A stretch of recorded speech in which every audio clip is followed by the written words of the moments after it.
అందరికీ నమస్కారం. నా పేరు రమ. ఉంటా నీ జతగా 1వ భాగం. రచయిత తనూష రెడ్డి గారు. ఒక పెద్ద ఐలాండ్, అందులో ఒకే ఒక బంగళా, ఎదురుగా సముద్రం, ఇంటి చుట్టూ వందల మంది సెక్యూరిటీ, ఇంద్రభవనంలా ఉన్న విల్లా. 3 అంతస్తులున్న ఆ విశాలమైన విల్లాలో వందల మంది సెక్యూరిటీ ఒకరి కోసమే. పైన గది తలుపుని ఒక పని ఆవిడ నాక్ చేస్తోంది. అవతల నుండి ఎప్పట్లా no response. Ma'am, please door open చేయండి, లేకపోతే సార్ కాల్ చేస్తారు. మీరు మార్నింగ్ నుండి ఏమీ తినలేదని తెలిస్తే కోప్పడతారని ఆ పనావిడ అంటోంది. ఆ మాటలు విన్న ఆ అమ్మాయి టక్కున తలుపు తెరుస్తుంది. నిండా 25 ఏళ్ళు కూడా లేని పచ్చి పసుపు కొమ్మల బాపుగారి బొమ్మలా ఉండే లావణ్యం. కానీ మొహంలో నవ్వు లేకుండా ఏడ్చి ఏడ్చి ఉబ్బిన మొహంతో ఉన్న ఆమెను చూసి మెయిడ్కు కూడా పాపమని అనిపిస్తే, ఆమెకు కనీసం మాట్లాడే అర్హత కూడా లేదని ఫుడ్, జ్యూస్ ఉన్న ట్రే రూమ్లోకి వెళ్ళి పెడుతుంది. బెడ్ కింద పగిలిన గాజు ముక్కలు, చెల్లా చెదురుగా పడున్న రూమ్లో ఉన్న షో పీసెస్ ట్రే టేబుల్ మీద ఉంచి రూమ్ మొత్తం క్లీన్ చేసి మేడం అని అంటుంది ఆ పని ఆవిడ. ఆ అమ్మాయి మళ్ళీ బాధగా నడవడానికి కూడా ఓపిక లేక రూమ్లోకి వెళ్ళి డోర్ క్లోజ్ చేసుకొని బాధగా చూస్తూ తాళం వేసుకొని వెళ్ళిపోతుంది ఆ పని ఆవిడ. లోపల ఉన్న ఆ పనమ్మాయి సర్దిన సామాన్లు అన్నింటినీ విసిరి కొట్టి ఏడుస్తుంది. కిటికీ నుండి ఎదురుగా కనిపిస్తున్న సముద్రం. చావడానికి ఆమె మనసు, శరీరం రెండూ సిద్ధంగా ఉన్న ఆమెకు అవకాశం లేదు. నీ చావు కూడా నా చేతుల్లోనే. చివరికి నువ్వు ఊపిరి తీసుకోవాలన్నా నా అనుమతి కావాలి అని అన్న అతని మాటలు గుర్తొచ్చి ఆమె శరీరం వణుకుతోంది. ఊపిరి తీసుకోవాలన్న అతని అనుమతి అవసరం ఆమెకు. ఆలోచనల మధ్య అలసిపోయిన ఆమె బెడ్కి ఆనుకొని కళ్ళు మూసుకుంది. అదే ఆమె చెయ్యగలిగింది. గత వారం రోజులుగా ఒంటరిగా గదిలో ఉంది. బయటికి వెళ్ళడానికి కాదు కదా. కనీసం తనెక్కడుందో, ఏ దేశంలో ఉందో కూడా తెలియదు. పోరాడి అలసిన దేహం, నలిగిన మనసు ఆమెది. ఆమె స్వతంత్రంగా శ్వాస తీసుకోవడానికి కూడా అవకాశం లేదు. మొదట అక్కడి నుండి వెళ్ళిపోవాలని చాలా ప్రయత్నాలు చేసింది. అప్పుడు ఉండే ఆశ ఇప్పుడు లేదు. ఆమెకు తెలుసు అతని చూపులన్నీ తన మీదే ఉన్నాయని. బ్రతకడానికి కారణం లేదు, చావడానికి అవకాశం లేదు.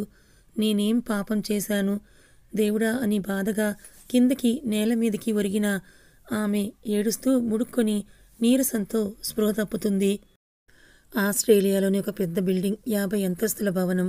పైనుంచి గ్లాస్ వాల్ నుండి బయటకు చూస్తున్న ఒక 28 ఏళ్ల వ్యక్తి మనసు విరిగిన అద్దంలా ఉన్నా పైకి మాత్రం గంభీరంగా ఉన్నాడు. సూట్లో ఉన్న అతను ప్యాంట్ పాకెట్లలో 2 చేతులుంచుకొని బయటికి చూస్తుంటే సార్, అతని అసిస్టెంట్ అండ్ సెక్యూరిటీ చీఫ్ అయిన మైకేల్ వస్తాడు. వెనక్కి తిరిగి చూస్తాడు. అతను ల్యాప్టాప్ ఇచ్చి డోర్ దగ్గరికి వెళ్ళి నిలబడతాడు. మైకేల్ చైర్లో క్రాస్ లెగ్స్ వేసుకొని కూర్చున్న అతను ల్యాప్టాప్ ఓపెన్ చేసి చూస్తాడు.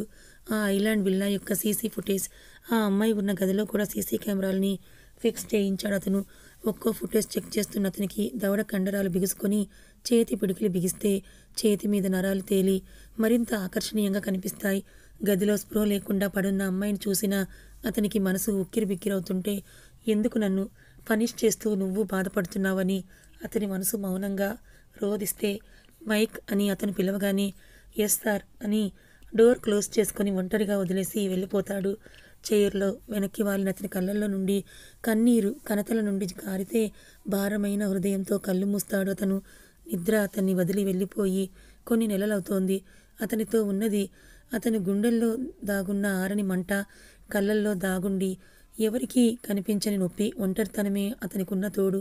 కాసేపటి కళ్ళు తెరిచి మొబైల్ తీసి మైక్, ఐలాండ్ వెళ్ళాలి అని అరేంజ్మెంట్స్ చూడమని పైకి లేచి ఇంకోసారి వడలిన ఆమె మొహాన్ని చూసి ల్యాప్టాప్ క్లోజ్ చేసి మొబైల్ తీసుకొని ఆ రూమ్ నుండి బయటకొచ్చి లిఫ్ట్ గుండా బయటకు వస్తాడు. సిద్ధంగా ఉన్న మైకేల్ కార్ డోర్ ఓపెన్ చేస్తే అతను వెనక సీట్లో కూర్చుంటే మైకేల్ డ్రైవర్ను వద్దని అతని డ్రైవింగ్కి కూర్చుంటాడు. కార్ స్టేబుల్గా వెళ్తున్న అతని ఆలోచనల వేగం అనంతం. కార్ బీచ్ ముందు ఆగితే బోట్లో అక్కడి నుంచి ప్రయాణం కొనసాగుతుంది. బోట్ ఆగగానే అక్కడి నుండి కార్ ప్రయాణం కొనసాగితే 10 నిమిషాల్లో ఆ విల్లాకు చేరుకుంటాడు అతను. సెక్యూరిటీ గార్డ్స్ అందరూ స్టిఫ్గా నిలబడి సెల్యూట్ చేస్తే ఎవరి వైపు చూడకుండా వేగంగా లోపలికి నడుస్తాడతను. మెయిట్ హాల్లో తలదించుకొని నిలబడితే 2 రోజుల నుండి ఫుడ్ తినకుండా ఉంటే చెప్పకుండా ఏం చేస్తున్నావని కసురుతాడతను.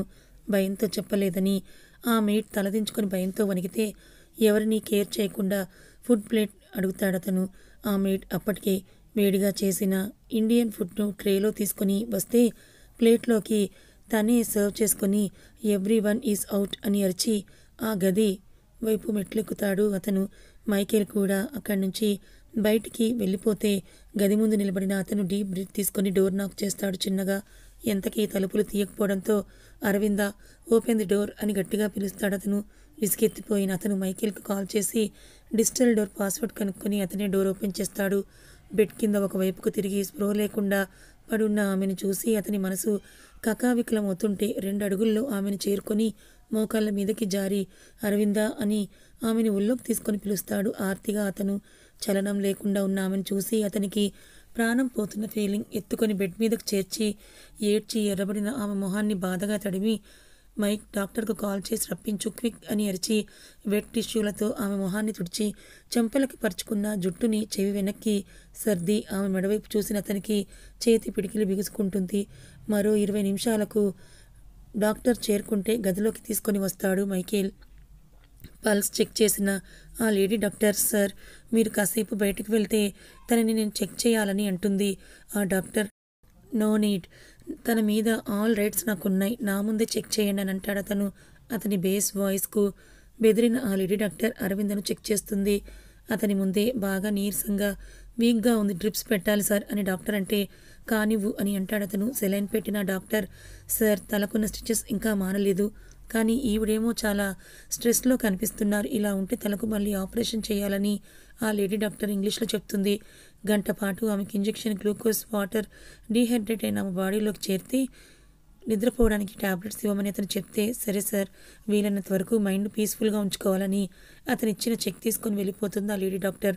బెడ్ మీద కూర్చున్న అతను నిడిల్ ఉన్న ఆమె చేతిని తాకి బొటన వేలుతో నిమురుతూ, ఎందుకు ఇలా చేస్తున్నావు అరవింద, ఎప్పుడు నా మనసును అర్థం చేసుకుంటావు, నీ ఆలోచనలతో సహవాసం చేస్తున్నా నా మనసుని ఎప్పుడు కరుణిస్తావు, నీ ప్రేమ కోసం తప్పిస్తూ నేను నా నుండి దూరంగా పారిపోవాలని నువ్వు, మన ఇద్దరిని గమనిస్తూ కాలం ఇలా ఇంకెన్ని రోజులు అని మౌనంగా అతని మనసు రోదిస్తూ ఉంటే గుండెలోని బాధకు అతని కళ్ళల నుండి కన్నీరు చెమ్మ ఆమె మణికట్టు మీద రాలుతుంది. అదే రోజు సాయంత్రానికి మెల్లిగా కళ్ళు తెరిచిన ఆమె తన పక్కనే ఉన్న ఒక బలమైన ఆకారాన్ని మసకగా పోల్చుకుంటూ కళ్ళు గట్టిగా మూసి తెరిచి చూస్తుంది. కళ్ళు మూసుకొని ఆమె చేతులను అతని నుదుటికి తాకించుకుని అతన్ని చూసి భయంతో పైకి టక్కున లేచి కూర్చుంటుంది ఆమె. ఉలిక్కిపాటుగా చూసిన అతను, రెస్ట్ తీసుకో, నేనేమీ చెయ్యను నేను అని అంటాడు మృదు గంభీరంగా. అతని చేతిలో నుండి తన చేతిని వెనక్కి లాక్కొని, నేనే ఇక్కడ ఉండలేను, ప్లీజ్ నీకు దండం పెడతాను, నన్ను వదిలే అని ఏడుస్తూ చేతులు జోడిస్తుంది అరవింద. ఆమెలో తన మీద ప్రేమ చూడాలని తప్పించిన అతనికి భయం, దూరంగా వెళ్ళిపోవాలన్న ఆరాటం కనిపిస్తుంటే బాధగా ఆమెను చేతులను తాకాలని చూస్తాడు అతను. బెడ్ దిగిన ఆమె తలుపు వైపు వెళ్ళాలని చూస్తే నీరసంతో కిందకి పడిపోతూ ఉంటే అతను 2 అడుగులు ముందుకు వేసి పడకుండా పట్టుకొని, నీకు రెస్ట్ అవసరం, చాలా వీక్గా ఉన్నావని అంటాడు. నన్ను వదులు, నువ్వు తాకడం కూడా నాకు ఇష్టం లేదు, వదులు అని మొండిగా గింజుకుంటుంది అరవింద. వదలాలని నాకు ఉంది, కానీ నా మనసు వదలలేక ఉందని ఆమెని తన 2 చేతుల్లోకి బలవంతంగా ఎత్తుకొని బెడ్ మీదకు దించి అరవకుండా మర్యాదగా ఈ జ్యూస్ తాగని టేబుల్ మీద మేట్ పెట్టి వెళ్ళిన గ్లాస్ని ఆమె పెదవుల దగ్గర ఉంచుతాడు అతను. అతని వైపు వాడిన ముఖంతో ఎరుపెక్కిన కళ్ళతో కోపంగా చూస్తుంది అరవింద. అతను ఆమెను చూస్తూ ఉంటే ఆమె పెదవుల దగ్గరున్న అతని చేతిని విసిరికొడుతుంది.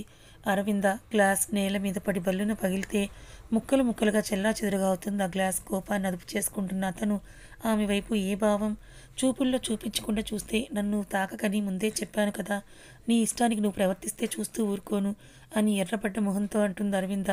ఊరుకోక ఏం చేస్తావు అని అతను కూడా పైకి లేచి ఆమెకు ఎదురుగా నిలబడి చేతులను ఫోల్డ్ చేసుకొని అంటాడతను కోపంగా చూస్తూ, నువ్వు అనుకున్నది జరగనివ్వను, చివరికి నా ప్రాణాలైనా తీసుకుంటాను, కానీ నీకు మాత్రం నేను లొంగనని కోపంగా అంటుంది అరవింద. సైడ్ స్మైల్ ఇచ్చి, నువ్వు తీసుకుంటున్న నీ ఊపిరి కూడా నా కంట్రోల్లో ఉందని మర్చిపోతున్నావా అని అంటాడు అతను. అందుకేగా నీకు ఈ పొగరు, నన్ను ఈ 4 గోడల మధ్య బంధించగలవు, కానీ నా మనసులో మాత్రం నీకు స్థానం దక్కదు, ఏమన్నావు అని అంటూ ఒక కంజలో ఆమెను చేరుకొని ఆమె బుగ్గలను ఒత్తి పట్టుకొని, నీ తనువు మనువు రెండూ కూడా నాకే సొంతం, నా నుండి పారిపోవడం కాదు కదా, కనీసం అలా ఈ గది కూడా దాటలేవు, తెలుసు, నేను ఇక్కడి నుంచి దూరంగా పారిపోయినా ఈ ప్రపంచంలో ఏ మూలన నేను ఉన్నా కూడా నువ్వు నన్ను వదలవని నీ డేగ కళ్ళకి నేనెక్కడ ఉన్నా నీకు నిమిషాల్లోనే దొరికిపోతాను. అలా అని నీ బందీఖానలో ఉండి నీకు లొంగుతానని మాత్రం అనుకోకని కోపంగా చెప్తుందామె. ఆమెను వెనక్కి నెట్టి నాలోని రాక్షసుని చూడాలని ఆశగా ఉందా నీకు అని ఆవేశంగా ఆమె కళ్ళలోకి సూటిగా చూస్తూ అంటాడతను. విక్రాంత్ కోపంగా పిలుస్తుంది ఆమె. ఉష్ అరవకు, డోంట్ మేక్ నాయిస్, నాకు నచ్చదని విక్రాంత్ అంటాడు యాటిట్యూడ్గా. కోపంగా చూసిన ఆమె డోర్ తీయాలని చూస్తుంది కానీ లాక్లో ఉండడం చూసి డోర్ ఓపెన్ చేయి, నేను వెళ్ళాలని అరుస్తుంది. అరవకని చెప్పాను కదా అరవింద, అయినా బయటికి ఎవరి కోసం వెళ్తావు అరవింద? నీ కన్న తండ్రి నిన్ను నాకు అమ్మేశాడని మర్చిపోయావా? పోనీ నువ్వు వెళ్ళడానికి ఈ లోకంలో ఎవరున్నారు నీకు?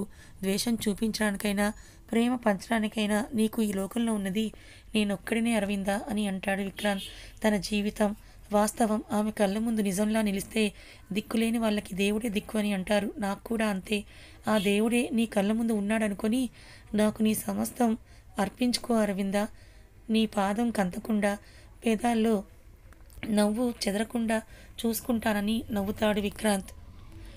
నీ డబ్బు పరపతిని చూసి ఆశపడే టైప్ కాదు నేను.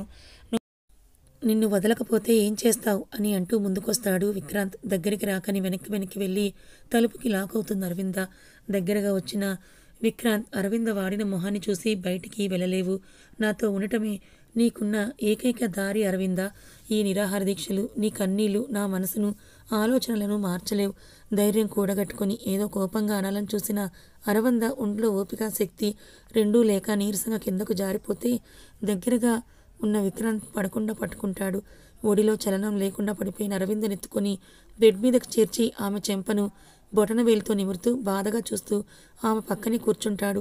ప్రేమించిన వ్యక్తి నువ్వు వద్దని అంటుంటే అతని ప్రజెన్స్ని ఇష్టపడకపోతున్న అరవింద బిహేవియర్కు బాధ ఒకవైపు, కోపం ఒకవైపు కలుగుతూ ఉంటే విక్రాంత్ భారమైన నిట్టూర్పు వదిలి ఆమె చేతిని పెదవుల దగ్గర ఆనించుకుంటాడు విక్రాంత్.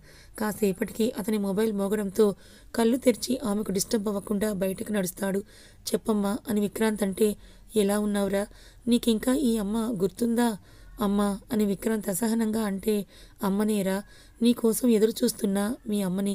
ఇండియా నుండి వెళ్ళిపోయావు, అప్పటి నుండి ఇప్పటి వరకు నీ నుండి ఒక్క ఫోన్ కాల్ కూడా రాలేదురా, కొంచెం బిజీగా ఉన్నానమ్మా, పని అయిపోగానే వచ్చేస్తాను అని విక్రాంత్ అంటే, విక్రాంత్ నా కోడలు ఎలా ఉందిరా అని ఆర్తిగా అడుగుతుందామె. ఫైన్ అని ఒకే ఒక్క మాట మాత్రమే విక్రాంత్ నోటి నుండి వస్తే, జాగ్రత్తరా, దానికి ఎవరూ లేరు నాన్న, మనమే అన్నీ చూసుకోవాలి. జరిగిపోయిన దాని గురించి ఆలోచిస్తూ ముందున్న బంగారు భవిష్యత్తును నాశనం చేసుకోకు విక్కీ. అరవింద ఖచ్చితంగా నీ ప్రేమను యాక్సెప్ట్ చేస్తుంది, అంతవరకు నీ కోపంతో దాన్ని బాధ పెట్టకని అంటుంది.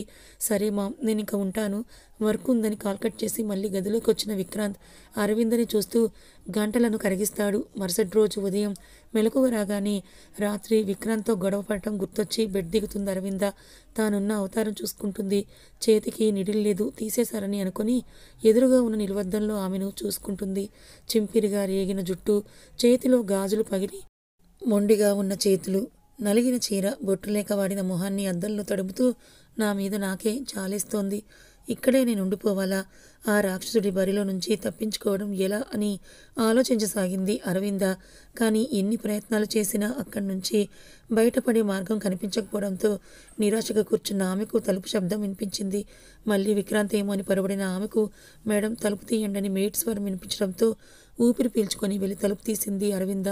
లోపలికి వచ్చిన ఆ మేడ్ గుడ్ మార్నింగ్ మేడం అని బ్రేక్ఫాస్ట్, కాఫీ, జ్యూస్ ఉన్న ట్రే టేబుల్ మీద ఉంచి, మేడం మీ క్లాత్స్ వార్డ్రోబ్లో సర్దేశాను, మీరు ఫ్రెష్ అయ్యి వస్తే బ్రేక్ఫాస్ట్ సర్వ్ చేస్తానని ఆ మేడ్ అంటే చిరాగ్గా ఉన్న తను చూసుకొని వార్డ్రోబ్ ఓపెన్ చేస్తుంది అరవింద. చీరల నుండి మ్యాక్సీ వరకు అన్నీ నీట్గా ఆర్గనైజ్ చేస్తుండడంతో అందులో ఒక చీరను తీసుకొని వాష్రూమ్కి వెళ్తుంది అరవింద. తలారా వెచ్చటి నీటితో స్నానం చేసి మైండ్ను మనసును నెమ్మదిపరుచుకొని బయటకు వస్తుంది అరవింద. చీర కట్టుకొని తడి జుట్టును అలాగే వదిలేసి విండో దగ్గరికి వచ్చి నిలబడుతుంది అరవింద. తన మనసులాగే ఎగసెగసి పడుతున్న ఆ సముద్రాన్ని చూస్తూ భారమైన హృదయంతో కళ్ళు మూసుకుంటుంది. కళ్ళ ముందు ఏవో జ్ఞాపకాలు, నాటి గుర్తులు కనిపిస్తూ ఉంటే ఒళ్ళంతా చెమటలతో తల పట్టుకున్న అరవిందను చూసి అసలు నాకేం జరుగుతోందని అనుకుంటుంది. కిందకి జారుతూ బెడ్ సర్దుతున్న మెయిడ్ వచ్చి మేడం అని పరుగున వస్తే ఆమెను చూస్తూ ఐఆమ్ ఫైన్ అని అంటూ పైకి లేచి నిలబడుతుంది అరవింద. బ్రేక్ఫాస్ట్ మేడం చెయ్యండి అని ఆ అమ్మాయి అంటే తప్పించుకోవాలన్న శక్తి కావాలి కదా, ఆయన కడుపు మార్చుకుంటే మాత్రం ఆ రాక్షసుడు నన్ను వదిలేస్తాడా ఏంటి అని టోస్ట్ చేసిన బ్రెడ్ ముక్కలు 2 తిని జ్యూస్ గ్లాస్ తీసుకొని సగం తాగి పక్కన పెడితే మేడం టాబ్లెట్స్ అని ఒక 5-6 రకాల టాబ్లెట్ షీట్స్ చూపిస్తుంది మేడ్. ఇన్ని వేసుకోవాలా? అవును మేడం, డాక్టర్ మీరు ఇవి స్కిప్ చేయకూడదని చెప్పారు, వేసుకోండి. కానీ ఎందుకు? ఏమైంది? నాకు నీరసంతో స్పృహ తప్పి పడిపోయాను కదా, అందుకు సెలైన్ కూడా పెట్టించారు మీ సార్. మరి ఎందుకు ఇవి? నీ తలకి తగిలిన దెబ్బకి అవి అని వినిపించిన స్వరానికి మెయిడ్ అరవింద ఇద్దరూ తలుపు ఎంట్రన్స్ వైపు చూస్తారు. వైట్ టీషర్ట్ జీన్స్లో ఉన్న విక్రాంత్ను చూసి అరవింద ఊపిరి బిగపడితే మెయిడ్ ట్రే తీసుకొని వెళ్ళిపోతుంది. ఇంకొంచెం గట్టిగా తగిలినట్టు బావుండు, వెధవ ప్రాణాలు పోయుండేవి అని విసుగ్గా అంటుంది అరవింద. నేను పోనివ్వను కానీ ఆ టాబ్లెట్స్ వేసుకో అని అంటాడు విక్రాంత్. వేసుకుంటే వెళ్తావా నా ముందు నుంచి? గబగబా షీట్స్ నుండి టాబ్లెట్స్ వేసుకుని వాటర్ తాగి గ్లాస్ని టేబుల్ మీద గట్టిగా శబ్దం వచ్చేలాగా పెట్టి ఇంక పో అని అంటుంది అరవింద. వెళ్తాను, ఒక విషయంలో క్లారిటీ కావాలని కళ్ళు చిన్నవి చేసి అంటాడు విక్రాంత్. అరవింద చురుగ్గా విక్రాంత్ వైపే చూస్తూ ఏ విషయంలో అని అడిగితే ఆర్ యు వర్జిన్ అని అడుగుతాడు విక్రాంత్. అక్కడే తన ప్రాణం పోతే బాగుండు అని అనిపిస్తూ ఉంటే చివ్వున రేగిన కన్నీళ్లను రెప్పల వెనకాలే దాచేసి కాదు అని అంటుంది సైడ్ స్మైల్ ఇచ్చి. అయితే ఎక్స్పీరియన్స్ అన్నమాట. నా పని ఇంకా సులువు చేశావు అరవింద, ఐ లైక్ ఇట్. ఈ హనీ బీను టేస్ట్ చేసిన అతను ఎవరు అని ఆమెనే సూటిగా చూస్తూ అడుగుతాడు విక్రాంత్. తెలీదు అని తల వంచుకొని అంటుంది అరవింద గట్టిగా నవ్వుతూ. ఎవరో తెలియకుండానే నీ అందాన్ని వాడికి అర్పించావా లేక అని అతను ఆమెను చూస్తూ ఉంటే ఇంకాపు, కావాలని చేస్తున్నావు కదా విక్రాంత్ అని ఏడుస్తూ అడుగుతుంది Aravinda. Yes, I want you completely. నాకు నువ్వు కావాలని అడిగాను సూటిగా. చీ పో అన్నావు. నా కళ్ళ ముందే నాకు తెలియకుండా వేరే వాడితో పెళ్ళికి రెడీ అయిపోయావు. అందుకే ఎవరూ లేని ఈ దీవిలోకి నిన్ను ఎత్తుకొని వచ్చాను. ఇక్కడ నువ్వు నేను అంతే. నువ్వు ఓకే చెప్తే హ్యాపీగా స్వర్గంలో తేలి ఆడొచ్చు బేబీ అని విక్రాంత్ అంటాడు ఆమెనే చూస్తూ. ప్లీజ్ నీకు దండం పెడతాను, నీకు కావాల్సింది నేను ఇవ్వలేను. ఇలాంటి వాటి కోసం వేరే అమ్మాయిలు దొరుకుతారు, వాళ్ళని చూసుకో, నన్ను మాత్రం వదిలేయి అని అంటుంది అరవింద. ప్లీజ్ అని. అది జరిగే పని కాదు అరవింద, ఎందుకు ఇవ్వలేవో రీజన్ చెప్పు అని అంటాడు ఆమెనే సూటిగా చూస్తూ. ఎందుకంటే నా జీవితంలో ఆల్రెడీ ఒక వ్యక్తి ఉన్నాడు కాబట్టి, అతనితోనే నా ఊపిరి ప్రాణం ముడిపడి ఉంది కాబట్టి అని అంటుంది అరవింద. కదా ఇంకా ఉంది. అరవింద ప్రేమించిన వ్యక్తి ఎవరు? మరి అరవింద ఇదివరకే వేరొకరికి సొంతమైతే మరి విక్రాంత్ ఎందుకు ఆమెను బలవంతంగా పెళ్లి చేసుకున్నాడు? అసలు విక్రాంత్ తనని ప్రేమిస్తున్నాడా లేక ద్వేషిస్తున్నాడా? అసలు వీరిద్దరి మధ్య ఉన్న బంధం ఏంటి తెలుసుకోవాలి అనుకుంటే మన ఛానల్ని ఫాలో అవ్వండి. కథ నచ్చితే లైక్ చేయండి, మరికొంతమందికి షేర్ చేయండి. Thank you so much for watching.